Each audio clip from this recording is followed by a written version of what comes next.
Bienvenidos, amigos amantes del horror a Más Terror MX. Soy el narrador de la oscuridad. Hoy les tengo una historia que sin duda les helará la sangre.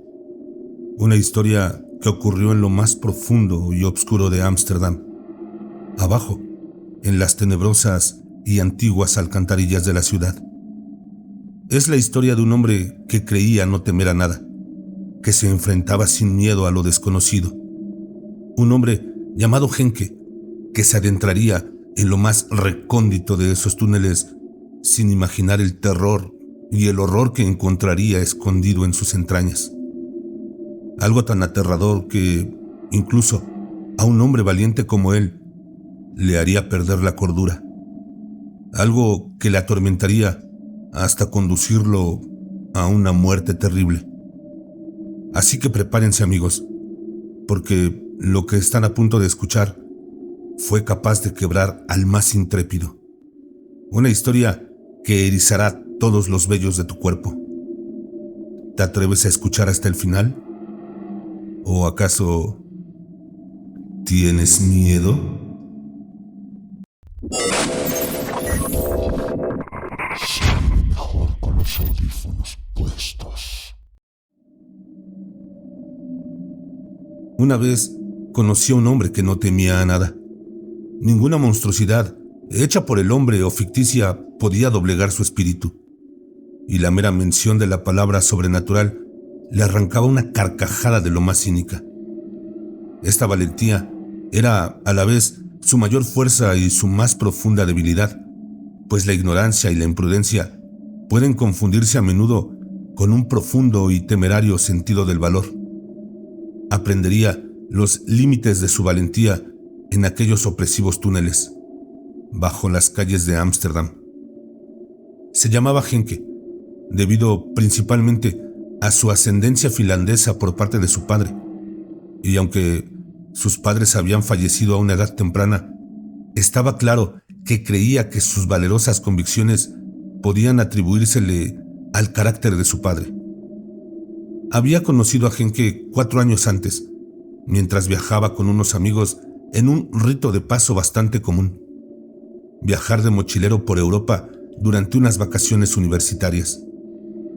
Él y algunos de sus amigos estaban realizando un viaje similar y casualmente se alojaban en el mismo albergue juvenil que mis amigos y yo en Roma. Todos nos llevamos bien, pero tanto Henke como yo entablamos una relación inmediata, ya que él era un músico entusiasta y yo, por aquel entonces, todavía estaba lleno de la promesa, o tal vez debería decir ilusión, de alcanzar el estrellato a través de mis propias actividades musicales. Esta amistad continuó y la mantuvimos por correo electrónico, intercambiando descubrimientos musicales, hablando de política y, en general, conociéndonos como mejor pueden conocerse dos personas a través de la simple correspondencia. A lo largo de los años disfruté de nuestros amistosos debates y en algunas ocasiones incluso nos visitamos. Henke se mudaba mucho y como tal me dio una buena excusa para visitar varios países de la Europa continental. Por no mencionar que siempre sabía en qué pubs los locales servían la mejor cerveza y qué restaurantes era mejor evitar. El año pasado visité a Henke en Ámsterdam. La ciudad holandesa parecía encajar bien con él, pues siempre le habían gustado vivir en los lugares más animados y con sus innumerables canales serpenteantes, puentes y paseos inundados de millones de turistas cada año. Ámsterdam, para Henke, era la encarnación misma de la vida y la vitalidad. Por aquel entonces le habían contratado recientemente para realizar unos importantes trabajos de mantenimiento en el Rijksmuseum, uno de los edificios más impresionantes de Ámsterdam, y esto parecía haberle arraigado a ese lugar durante más tiempo de lo habitual. Cuando me reuní con él en un pequeño rincón oscuro de un pub local, lejos del floreciente turismo, me sorprendió su aspecto. Me encontré con un amigo al que había llegado a conocer como alguien más grande que la vida, que rebosaba bravuconería. Pero, sin embargo, me encontré con un hombre como un caparazón, de baja estatura y atormentado por las dudas sobre sí mismo. Procedió a contarme las circunstancias que dieron lugar a su precaria condición, y es lo que ahora te relataré. Henke llevaba algún tiempo trabajando como ingeniero civil y le entusiasmaba el reto de renovar y mantener el Rijksmuseum, un edificio con una historia tan larga y apasionante. El museo albergaba la mejor colección de reliquias históricas de Ámsterdam, y el hecho de poder acceder a alguno de sus lugares más ocultos e inaccesibles para el público en general despertó la fascinación de Henke por lo oscuro y único. Había sido contratado específicamente para dirigir un equipo de mantenimiento al que se había asignado la evaluación y reparación de los cimientos del edificio. Esta parte más antigua de la estructura se remontaba a siglos atrás y tenía una historia de lo más extraña y, hay que decirlo, bastante horrible. El propio Rijksmuseum se había construido en 1885, pero aquello sobre lo que se había edificado poseía una historia mucho más antigua e interesante. En las entrañas del edificio, bajo sus suelos de mármol y sus ladrillos de rojo intenso, yacía un laberinto de túneles abandonados que en su día formaron parte de la red de alcantarillado de la antigua ciudad. Llevaban mucho tiempo en desuso y en mal estado, pero eran una parte esencial de los cimientos del edificio y debían evaluarse y repararse, pues de lo contrario, toda la estructura correría el peligro de hundirse. Los niveles inferior y superior del museo eran preciosos, y en ellos se exponían muchas reliquias históricas maravillosas de todo el mundo. El ambiente del edificio era tan acogedor y cálido que resultaba difícil imaginar la oscuridad que supuraba debajo. Tras unas rápidas palabras con el encargado del edificio, Henke se dirigió a una vieja sala, poco utilizada, situada en la parte trasera del museo, que albergaba un ascensor bastante anticuado, chirriante y parecido a una jaula, que se utilizaba para acceder a los niveles inferiores y a las alcantarillas que había debajo. Con un overol amarillo cubierto de suciedad, un casco y una linterna frontal, Henke entró en el ascensor para su primer descenso. En su viaje hacia las alcantarillas abandonadas, Henke pensó que las personas de temperamento nervioso pueden dejar que un lugar tan húmedo y aislado se apodere de sus mentes. Esto podría explicar por qué el anterior encargado de las reparaciones se había marchado tan bruscamente, alegando agotamiento nervioso y negándose a volver a pisar aquellos pasillos negros de piedra fría. El cabrestante y el motor del ascensor tartamudeaban mientras hacían descender a Henke 4 plantas hasta el sótano. Con cada planta que pasaba, observaba una ligera atenuación de las luces, y cada nivel subterráneo parecía más escaso y pétreo que el anterior. Una placa oxidada fijada al ascensor delataba su antigüedad. A Henke le pareció que el año de su construcción, 1932, debió de ser uno de los últimos periodos de mantenimiento que se llevaron a cabo ahí, antes de la persecución del pueblo judío y el estallido de la guerra en Europa. Henke conocía gran parte de la vergonzosa historia de la región, pues era en parte judío y su bisabuelo había muerto durante el Holocausto. Muchos habían huido a Ámsterdam para refugiarse del régimen nazi a principios de la década de 1930. Pero el largo brazo asolador de la horrible solución final de Hitler acabó por alcanzar las fronteras de Holanda, arrastrando a muchos miles de personas a aquellos vergonzosos y bárbaros campos de concentración. El ascensor se detuvo estremeciéndose, y tras forzar la oxidada puerta corredera, Henke bajó. Los túneles que formaban la red de alcantarillado en desuso de Ámsterdam era de curiosa construcción y estaban impregnados de una historia que se remontaba a un pasado mucho más lejano que el del propio museo.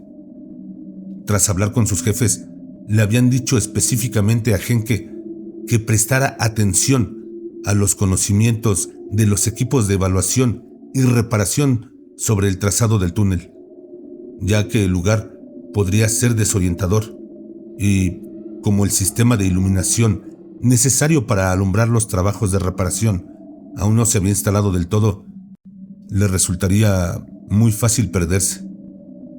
Y lo que era más importante, Henke fue informado de que los radios bidireccionales utilizados normalmente para comunicarse entre los miembros del equipo habían estado fallando y que eran muy poco fiables debido a las interferencias, probablemente producidas por depósitos metálicos cercanos en el suelo.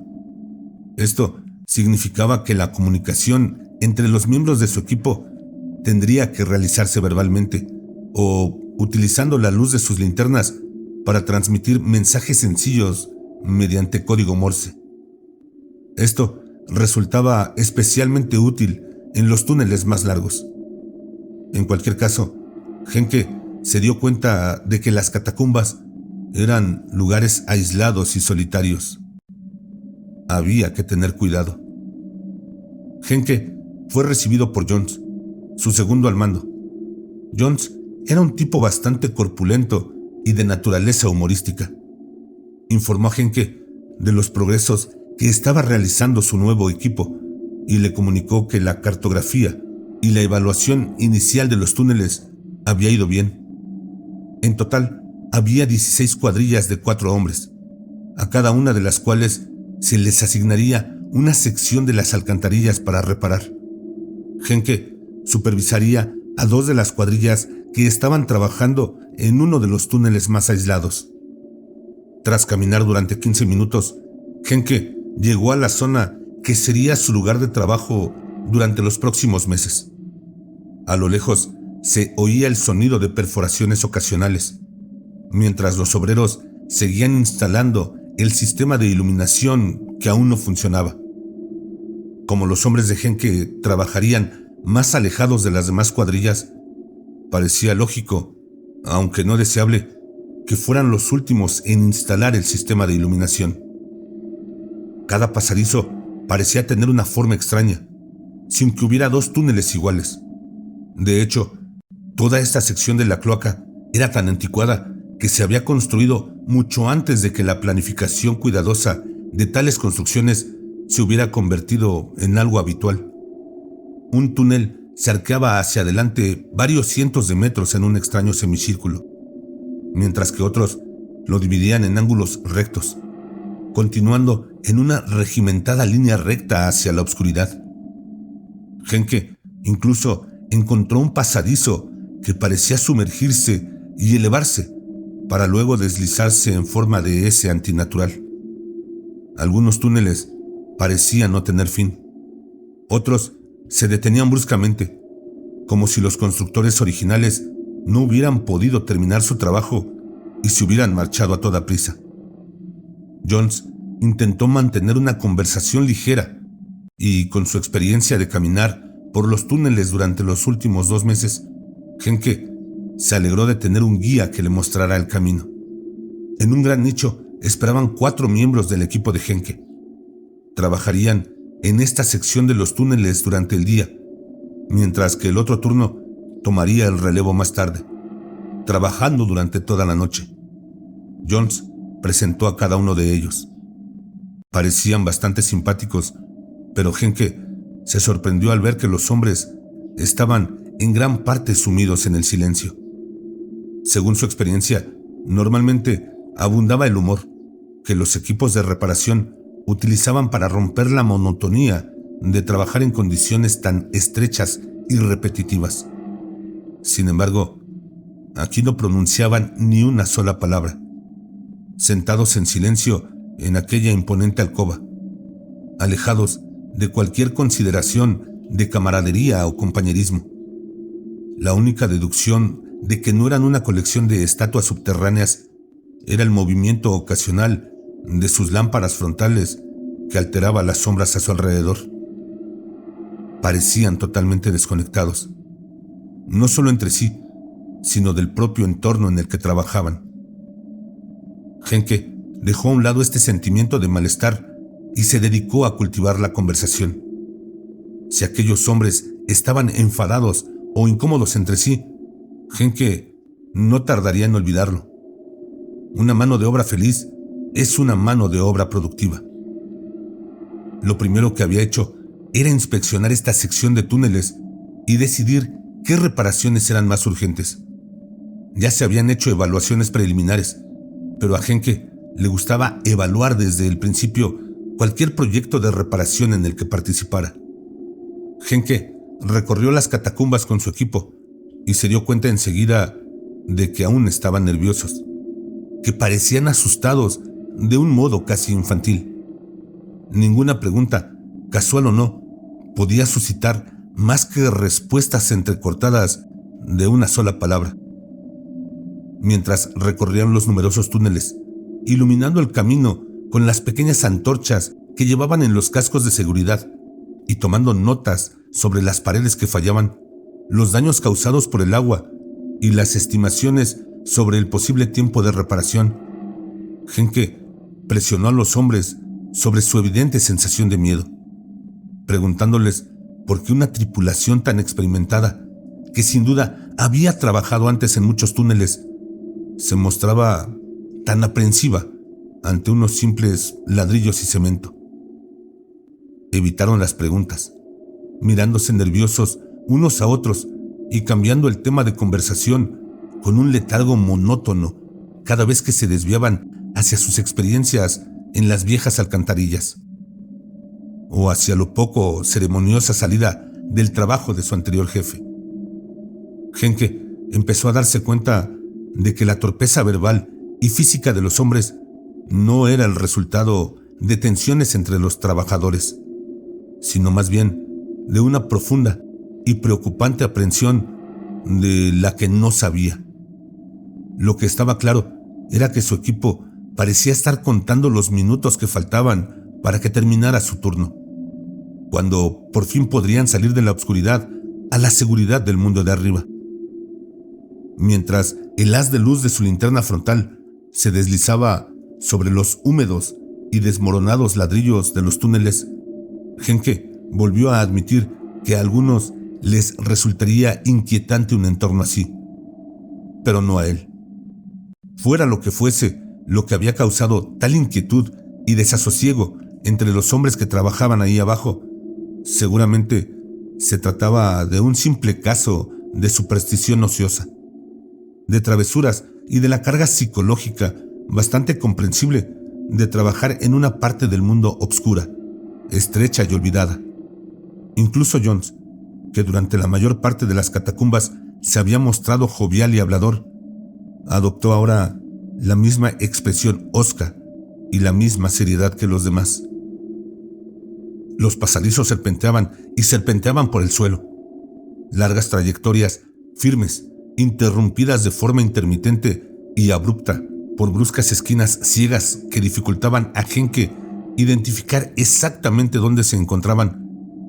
Había tantos pasillos serpenteantes que Henke se sintió ligeramente desorientado y estuvo a punto de bromear con sus hombres, diciéndoles que si no les gustaba como jefe, probablemente podrían dejarlo ahí y nunca encontraría la salida.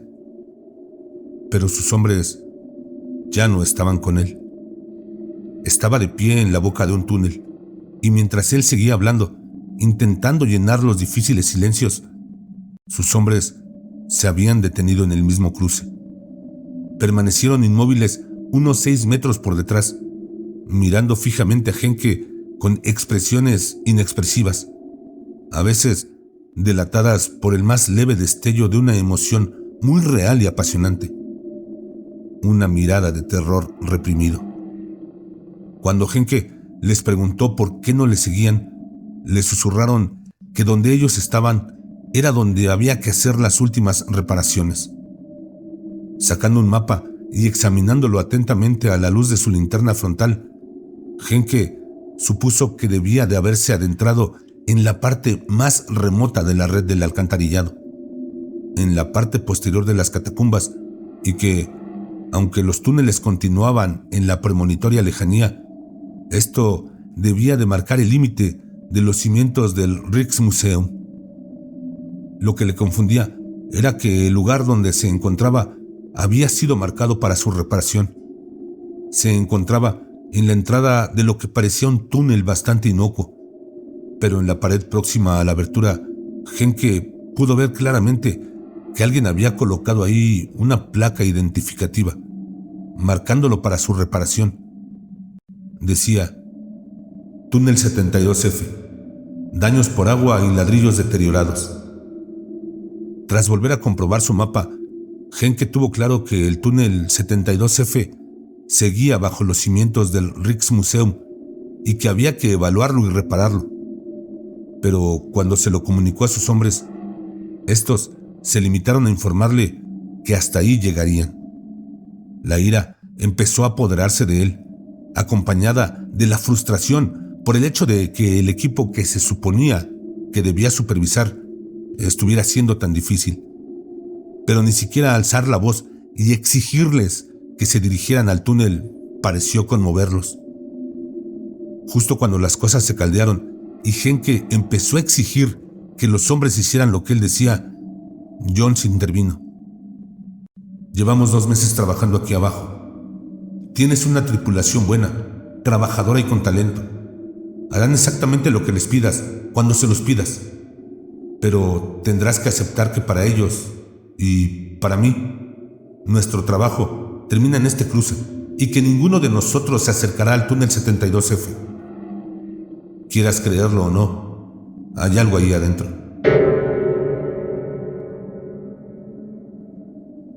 Respirando hondo y calmándose, Henke explicó a sus hombres que comprendía el estrés inducido por trabajar en un entorno así durante un largo periodo de tiempo, pero que las reparaciones en aquel túnel tenían que llevarse a cabo.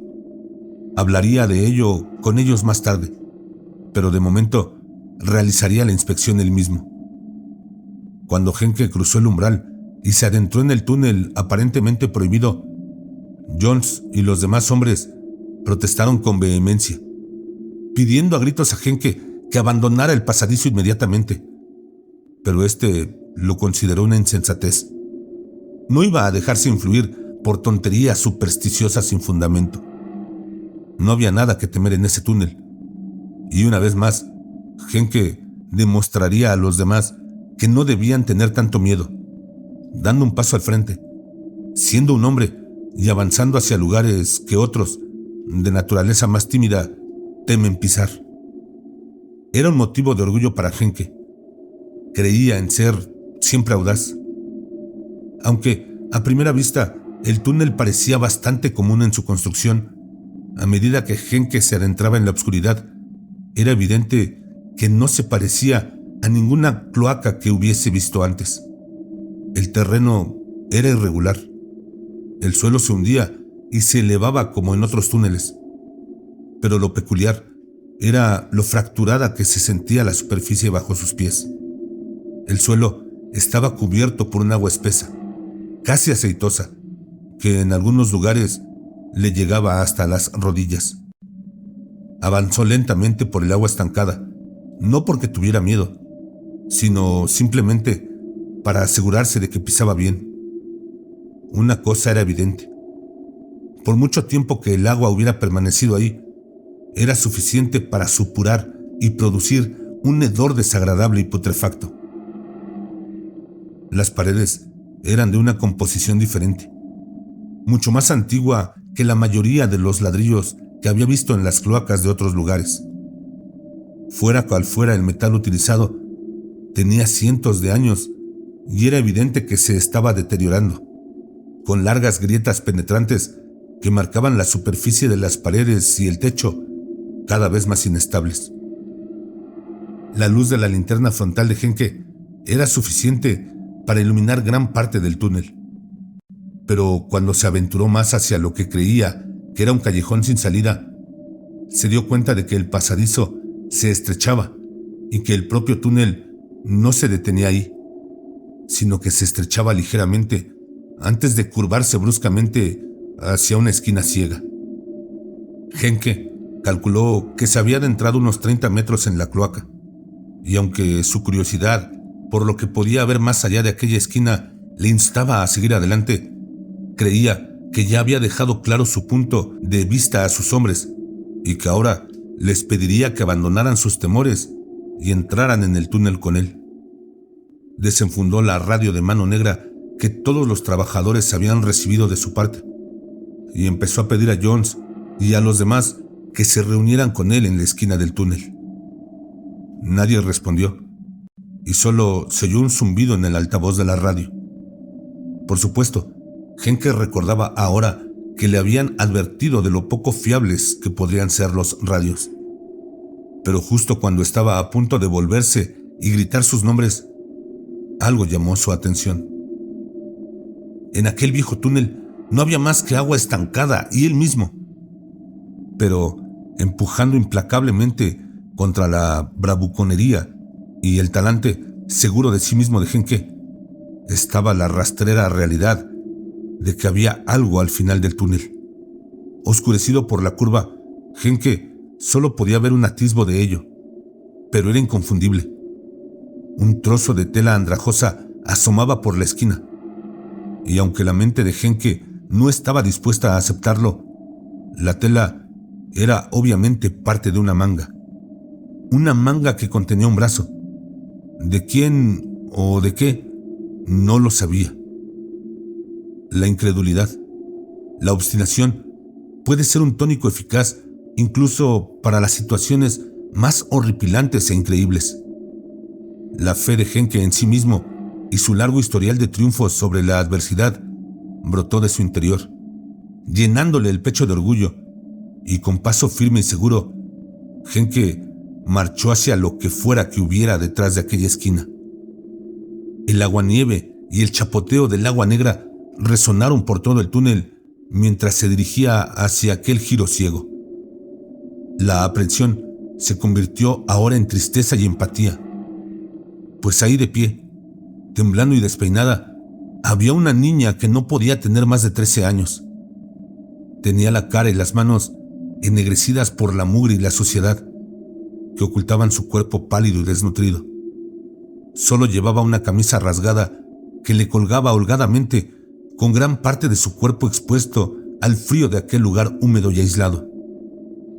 Mirándole entre mechones de pelo oscuro y enmarañado, a Henke le impresionó lo hermosa que era la joven y lo asustada que debía de estar.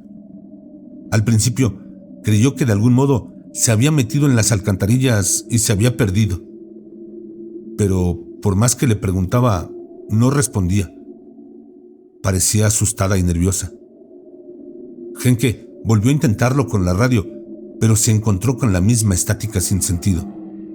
En cualquier caso, tenía que sacarla de aquel túnel, volver a atravesar las alcantarillas y entrar en el Rijksmuseum para que la viera un médico. No quería gritar a sus hombres, pues podría haber aumentado la inquietud de la muchacha. Así que decidió conducirla él mismo fuera del pasadizo.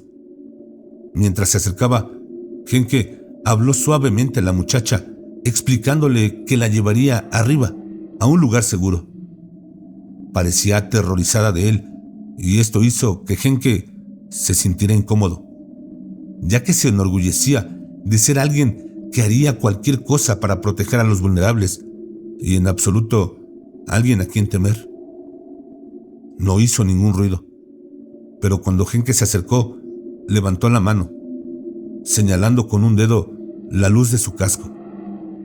De repente, se dio cuenta de que la luz debía de estar asustándola de algún modo, así que simplemente se quitó la lámpara y la sostuvo en la mano. La linterna iluminando ahora la camisa de la chica con mayor claridad.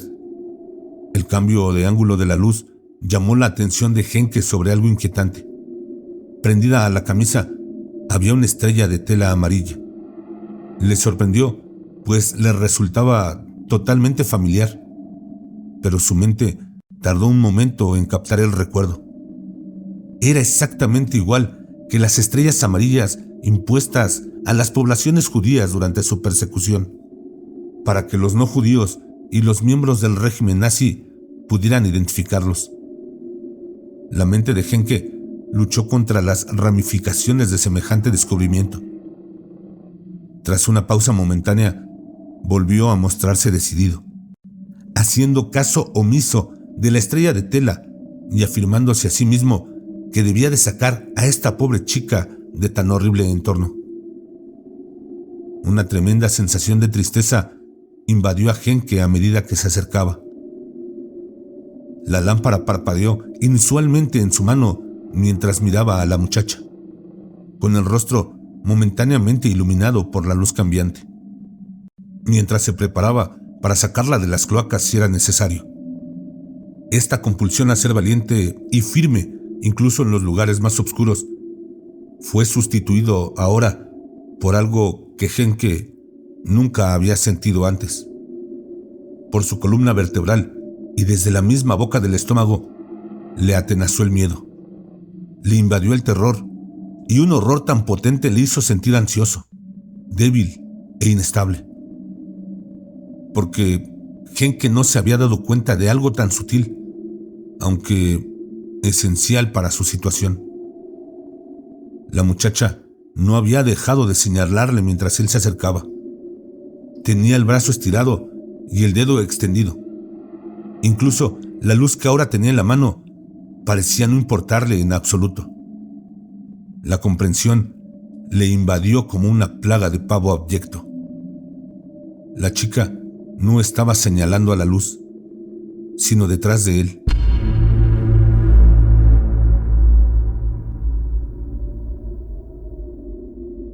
Henke no recordaba mucho más de lo que había ocurrido en aquel túnel, pero sabía que, efectivamente, se había girado para enfrentarse a lo que estuviera ahí de pie. Dio gracias a Dios de que Jones y aquellos hombres que temían tan agudamente a aquella oquedad oscura hubieran prescindido de ese miedo y corrieran hasta el pasillo en cuanto oyeron sus gritos. Henke recobró la compostura en la alcoba donde se había encontrado con los hombres, pero enseguida les suplicó que lo sacaran de nuevo de los túneles, y así lo hicieron. Una vez de vuelta en la sala del ascensor del Rijksmuseum, los hombres se sentaron y mantuvieron una conversación franca con Henke sobre lo que había estado ocurriendo ahí abajo durante los últimos meses.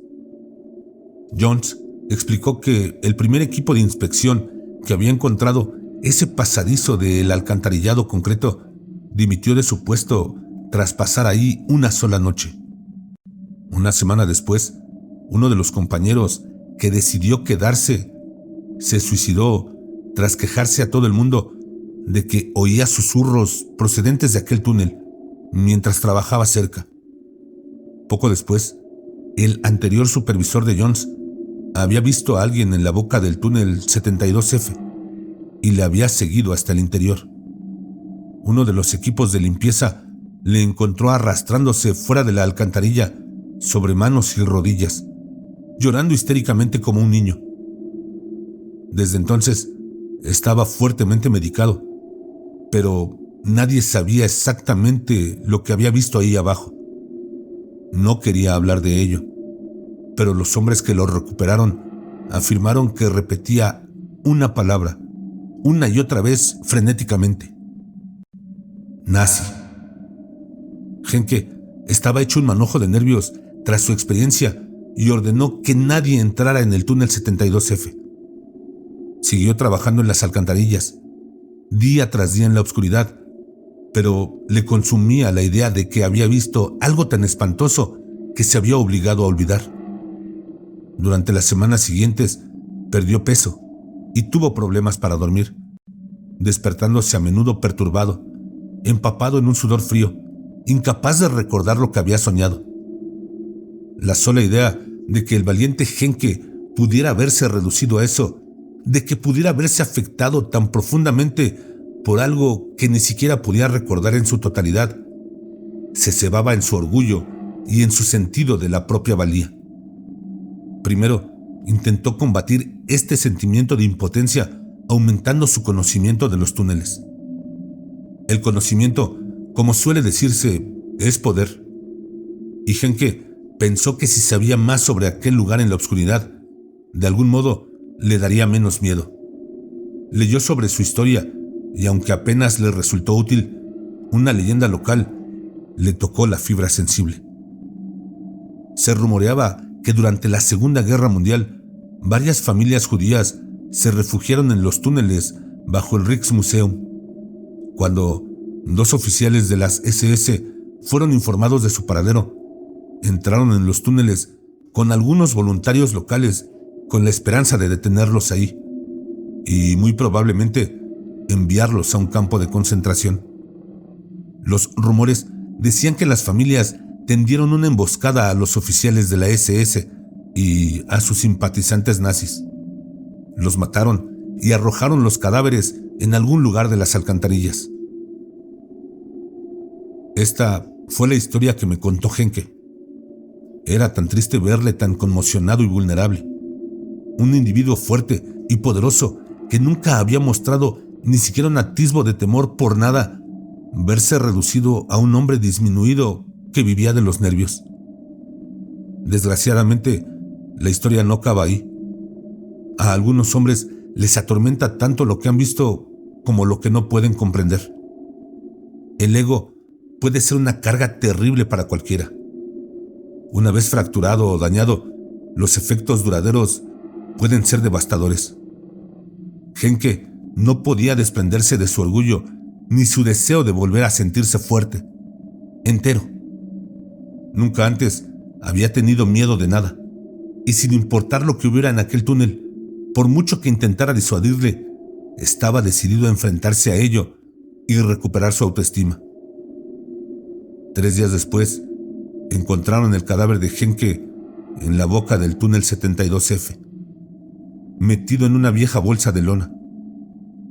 Fue un ataque al corazón lo que lo había matado, pero quienquiera que rompiera, retorciera y metiera su cuerpo en aquel morboso saco tras su muerte, nunca fue capturado.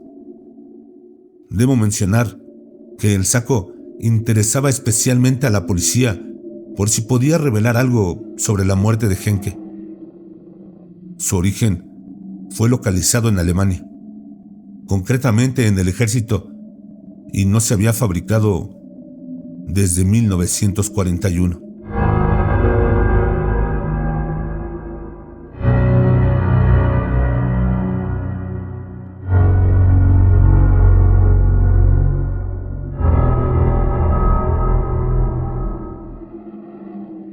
Amigos, lamentablemente, esta historia de terror ha llegado a su fin. Pero recuerden, la oscuridad siempre esconde secretos aterradores. Espero que hayan disfrutado escuchando los últimos y aterradores momentos de Henke, tanto como yo al contárselos. No olviden darle like, compartir y suscribirse a Más Terror MX para escuchar más relatos que erizarán sus pelos. ¿Qué creen que encontró realmente Henke en las profundidades de esas alcantarillas? Compartan sus teorías más aterradoras en los comentarios. Que la oscuridad te guíe, pero no te consuma. Ah, y recuerda, no tengas miedo de eso que no puedes ver, pero que está ahí, detrás de ti. Hasta la próxima.